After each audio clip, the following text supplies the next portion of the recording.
Dövlət Su Ehtiyatları Agentliyinin tabeliyində olan Zaqatala su meliorasiya sistemlərinin istismar idarəsi rayon ərazisindən axan dağ çaylarında sel və daşqın təhlükəsinin qarşısının alınması məqsədi ilə idarənin iri həcmli texnikaları tərəfindən zəruri tədbirlər davam etdirilir. Hazırda Talaçayın sağ və sol sahillərində yuxarı Tala, aşağı Tala, Göyəm, Dardoqqaz, Höytala və Yol Ayrış kəndləri ərazilərində sahil bərkitmə işləri həyata keçirilir. Bununla yanaşı Muxaxçayda, Yuxarı Çardaqlar, Mamuruq, Zəyəm, Çoban Kol və Suvagil kəndləri ərazilərində, Katixçayın sol sahilində, Paşan kəndi ərazisində, həmçinin Bəkmətçayda, Car və Axaqdərə kəndləri ərazilərində daşqın riski yüksək olan zonalarda məcra təmizləmə və sahil bərkitmə tədbirləri davam etdirilir.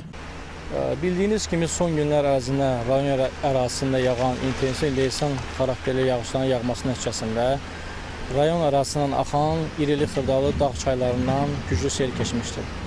Sel nəticəsində sahil mühafizə qurğularına, hidrotexniki qurğulara, bütünlüklə çay məcralarında xeyli ziyan zərər vurmuşdur.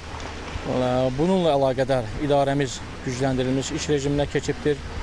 Ayrı-ayrı çaylarda, ayrı-ayrı kəndlərdə sahil bərkitmə və mövcud infrastrukturun qorunması, bərpa olunması işləri tərəfimizdən həyata keçirilir. Zaqatala su meliorasiya sistemlərinin istismar idarəsi rayon ərazisində əkin sahələrinin suvarılması, sel və daşqınlara qarşı mübarizə tədbirləri ilə yanaşı əhalinin keyfiyyətli içməli su təchizatını da həyata keçirir. Bu istiqamətdə də hazırda şəhər ərazisində mütəmadi işlər aparılır. İçməli suyun verilişində fasilələrin yaranmaması üçün baş verən qəzalar operativ şəkildə aradan qaldırılır. Bununla yanaşı son vaxtlar yağan intensiv yağışlar nəticəsində çaylara gələn sel suları içməli su mənbəsində də fəsadlar yaradıb ki, artıq bu fəsadların aradan qaldırılması istiqamətində də xeyli işlər görülüb. 8 iyul 2026-cı il tarixində rayon ərazisində baş vermiş sel daşqın nəticəsində hal-hazırda üzərində dayandığımız Talaçay içməli su mənbəsi və Silbançay içməli su mənbələrində su qəbul edici kompleks qurğular yararsız vəziyyətə düşmüşdür, sıradan çıxmışdır.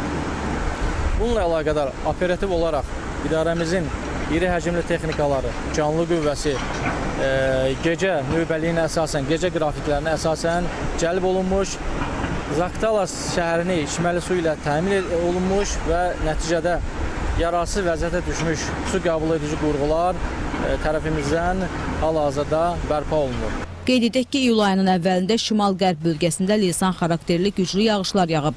Nəticədə dağ çaylarından sel keçib. Ətraf əraziləri sel sularından mühafizə etmək üçün Azərbaycan Dövlət Su Ehtiyatları Agentliyi tərəfindən təxirə salınmaz tədbirlər görülüb, çaylara ağır texnikalar yönləndirilib. Hazırda rayondan axan bütün dağ çayları nəzarətdə saxlanılır.